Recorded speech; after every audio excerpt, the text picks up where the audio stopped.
What if the quiet moments you share with an elderly loved one were whispering something urgent, something you're not quite hearing yet, a secret tucked into the stillness that wraps around them like a soft fog? Picture this.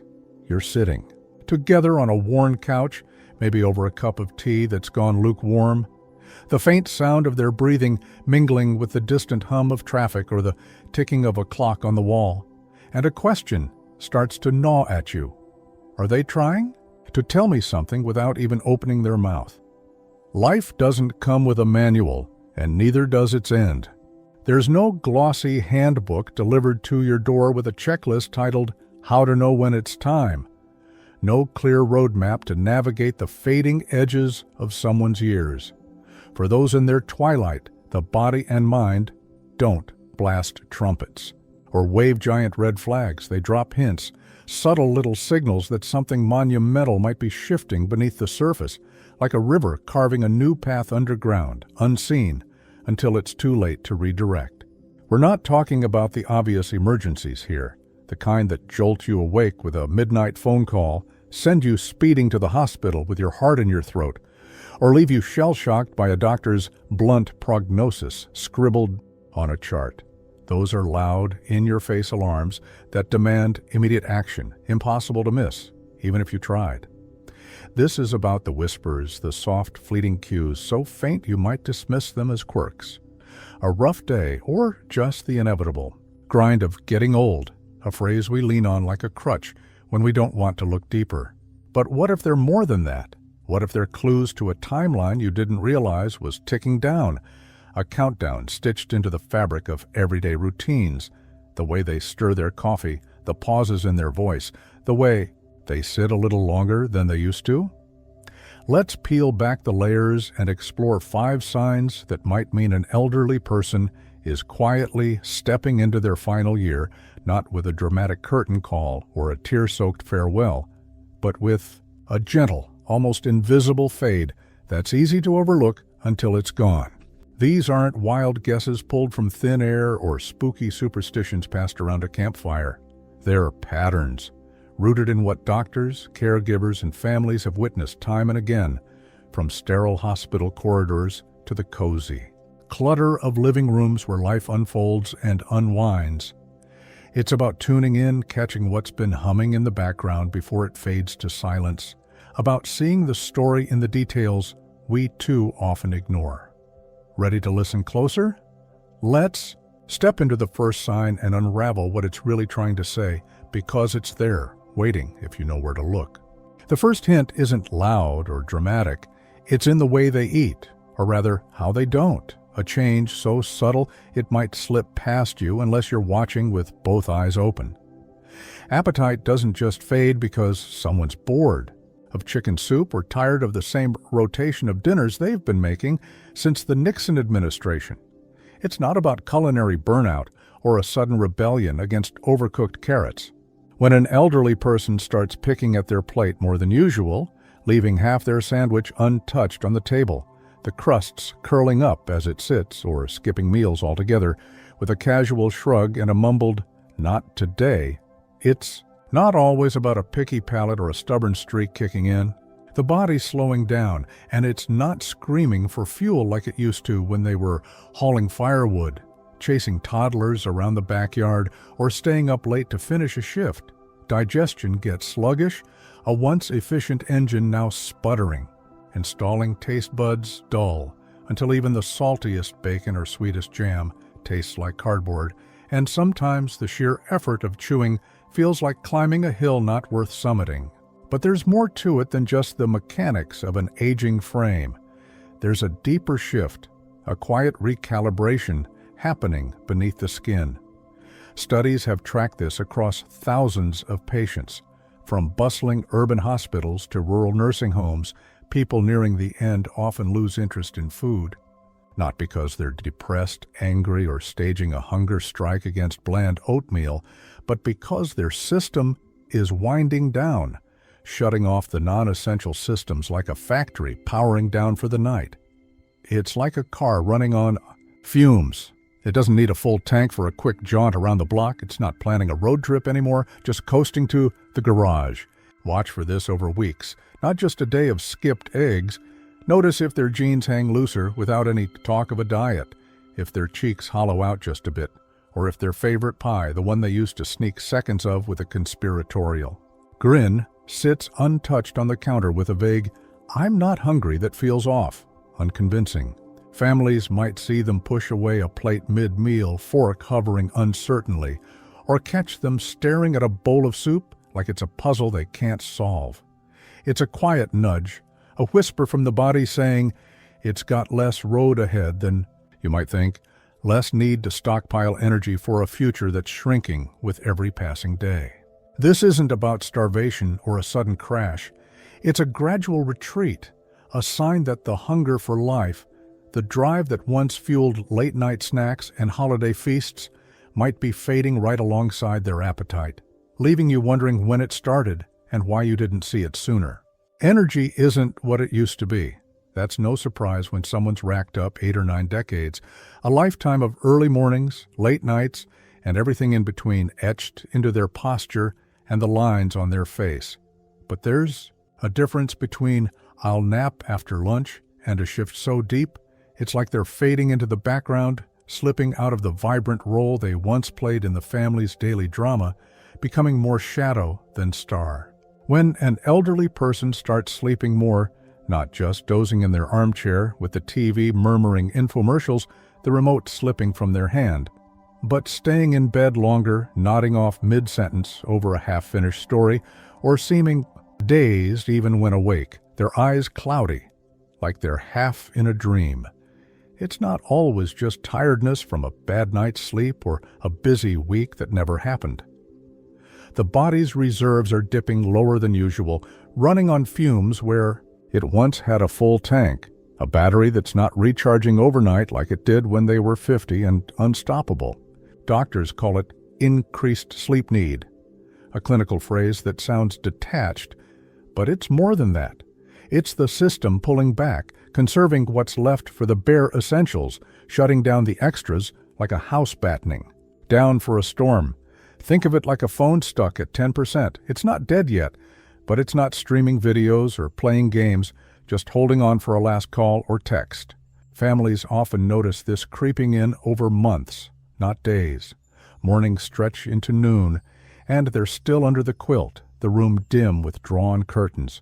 Or they're awake but not really there, eyes half open, words trailing off into a mumble as if they've lost the thread mid-thought. It's subtle, easy to chalk up to age, a cold snap, or they didn't sleep well, especially when they brush it off with a weak smile and a, "Don't worry, I'm fine." But when rest starts swallowing their days, when sleep edges out, waking hours like a tide creeping up the shore, when they're napping through moments they used to seize, coffee with a neighbor, a grandchild's visit, it's a sign the clock might be winding tighter, ticking down in slow, deliberate beats you can almost hear if you listen. This isn't about laziness or giving up. It's the body rationing what's left, prioritizing survival over activity, preparing for a quieter phase that might be closer than anyone wants to admit, a fade so gradual it's only clear in hindsight. Here's where it gets trickier. The mind starts playing its own game, shifting in ways that aren't always easy to catch, like a radio signal slipping in and out of range, leaving you straining to hear the words. Memory slips aren't new. For someone in their 80s or 90s, forgetting where they parked the car decades ago when they still drove or what they had for lunch last Tuesday is par for the course, a harmless quirk you might tease them about over a shared slice of cake. But this is different. It's not just misplacing keys or losing track of the day of the week. It's a fog that settles in, thicker and faster than before, clouding what used to be sharp, wrapping their thoughts in a haze that feels heavier than simple forgetfulness. Conversations loop like a broken record with them asking the same question 3 times in an hour. Did you lock the door? Even after you've answered twice, their voice tinged with a confusion they don't seem to notice, or they're staring at a photo of their grandkid on the wall, brow furrowed, unsure who it is, even if they knew yesterday and bragged about the kid's latest triumph. This isn't always dementia sneaking in late with its long shadow and medical jargon. It can be the brain pulling resources away, focusing only on what's vital to keep going, letting the rest drift like leaves, falling from a tree in autumn. Researchers have seen it in study after study, from university labs to bedside charts.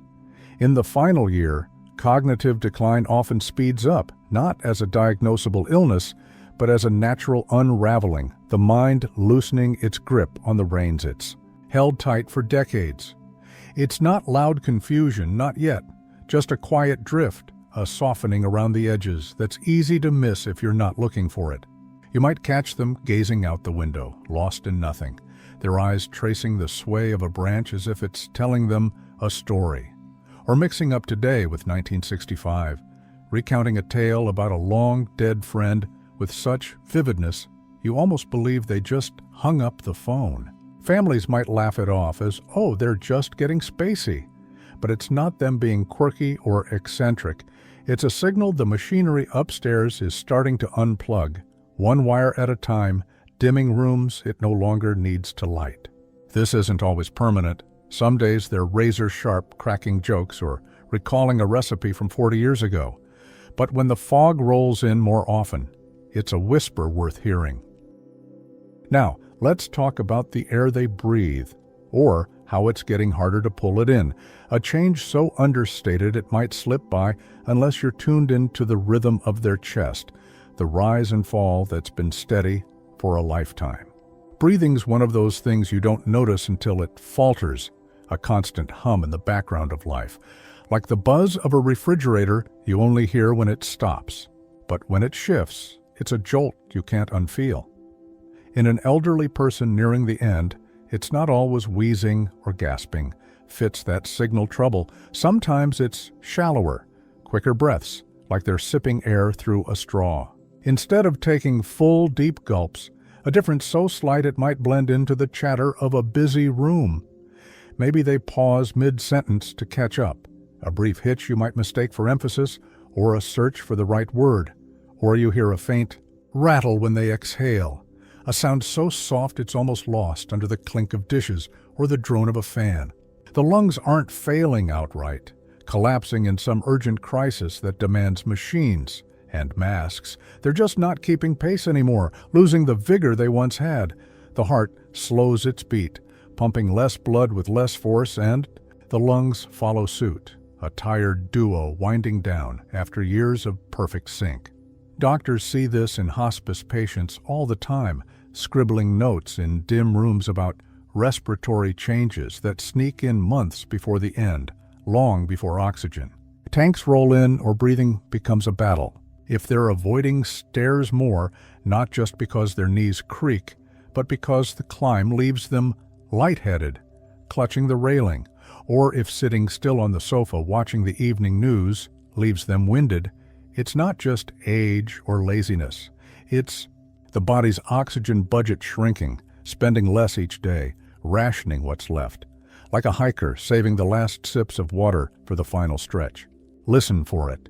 The breath tells a story the voice might not, a quiet confession in every short inhale, a hint that the engine's slowing, that the bellows that powered a lifetime of laughter, arguments, and whispered secrets might be easing toward a rest, a stillness that's closer than it seems. Social threads start unraveling next, and it's not always obvious why. A shift that creeps in like dusk fading into night, leaving you wondering when the light dimmed and why you didn't notice sooner. An elderly person who used to light up, at a phone call from a childhood friend, their voice bright with tales of the past, or who thrived on visits from grandkids with sticky fingers and loud stories, might pull back, not out of anger or a grudge, but something deeper, something primal that defies easy explanation. They're not hosting card games anymore. The dining table gathering dust where it once held stacks of cards and bowls of pretzels. They're not asking about your day with that familiar spark of interest or even grumbling about the neighbors. Barking dog or the kid who keeps mowing the lawn at dawn, complaints that used to be a ritual. It's like they're stepping off stage, letting the spotlight dim, retreating from the bustle of life they once anchored with their presence. Psychologists call this social withdrawal, a dry term that doesn't capture the weight of it. It's not depression in the textbook sense with its tears and isolation, but something more instinctive, a pull to simplify as energy and focus narrow to a pinpoint like a camera lens zooming in on what's closest. Think of animals in the wild. They don't seek the pack when the end's near. They find a quiet corner, a shaded spot under a tree, and settle in alone, away from the herd's noise. Humans do it too, just with less fanfare, masking it with polite nods or vague excuses. I'm not up for it today, that deflect questions and keep you at arm's length. If they're brushing off plans with a wave or staring past you when you talk, their eyes fixed on some distant point you can't see, it's not rudeness or boredom. It's a sign they're turning inward, tying up loose ends in a silent conversation with themselves, sorting through a lifetime of memories and moments you're not privy to. The world's getting smaller for them, shrinking to the armchair, the window, the familiar creak of the floorboards, and they're okay with that, even if it leaves you grasping for the connection that's slipping through your fingers like sand. Here's the wild card, the body's little rebellions that don't fit a neat box, a jumble of oddities that flicker like warning lights on a dashboard, blinking in a code you haven't cracked yet. Maybe their hands tremble more, not from Parkinson's or some tidy label a doctor can slap on it, but from a system that's losing its grip, muscles forgetting the steady rhythm that once guided them through knitting scarves or fixing a leaky faucet. Now, a spoon clatters against a plate or a glass slips mid-sip, splashing water onto the table with a quiet oops that brushes it off, or their skin's cooler to the touch, even in a warm room with the heater humming and a blanket draped over their knees because circulation's pulling back from the edges, redirecting blood to the core, leaving their fingers pale and chilled when you shake their hand or brush against them by accident. Swallowing might get tougher, pills stick in their throat, requiring an extra gulp of water and a grimace, or they cough on a sip of tea like it's caught them off guard, a reflex that's starting to falter after years of reliability. These aren't emergencies, not yet. No one's dialing an ambulance over a shaky grip or a fleeting cough, but they're flickers, glitches in a machine that's been running a long time, showing wear in ways that catch you off guard if you're not paying attention. Caregivers notice this stuff late in the game, jotting it down in notebooks or whispering it to each other during shift changes. Nails turn brittle and split without a clear reason. Hair thins overnight, like it's shedding decades in clumps. Or bruises bloom under fragile skin from a bump you didn't even see happen. Purple stains spreading where resilience used to hold firm. It's not one big breakdown that sends everyone into a panic. It's a dozen tiny ones piling up like cracks in a wall that don't topple it yet, but hint at instability underneath. The body's not fighting as hard to patch itself up, letting small wounds linger longer, letting maintenance slide as if it's decided repairs aren't worth the effort for a structure that's nearing its last season. If you're seeing these, quirks stack up, tremors one day, cold hands the next, a stumble that leaves a mark it shouldn't. It's not random chaos or a coincidence. It's the frame creaking, the bolts loosening one by one, hinting the foundation's weakening, whispering through these odd little rebellions that the finish line might be closer than anyone's ready to say out loud. So where does this leave us? These 5 signs, fading appetite, endless sleep, a drifting mind, shallow breaths, and a quiet retreat, aren't a death sentence on their own. They're not a gavel slamming down with a final verdict, a neon sign flashing the end in grim certainty. People can linger with 1 or 2 for years, defying every prediction with a stubborn spark or sheer luck, blowing out candles on another birthday cake while everyone marvels at their resilience. But when they stack up, when 3, 4, or all 5 weave together over months like threads in a tapestry, it's a pattern that's hard to ignore, a picture emerging from the haze that's both sobering and strangely beautiful in its inevitability. Doctors and hospice workers will tell you they've watched it play out too many times, in antiseptic wards with beeping monitors, and in homes filled with the scent of old books and faded flowers. The body knows when it's nearing the exit, even if the calendar doesn't circle the date in red ink, even if the person themselves can't or won't put it into words. What's wilder still? Some elderly folks sense it too, not in dramatic declarations or tearful goodbyes, but in the way they soften around the edges, letting go of old grudges with a shrug and a water under the bridge, or start giving away keepsakes just because. A pocket knife to a nephew, a necklace to a daughter, small tokens handed over with a smile that feels heavier than it should.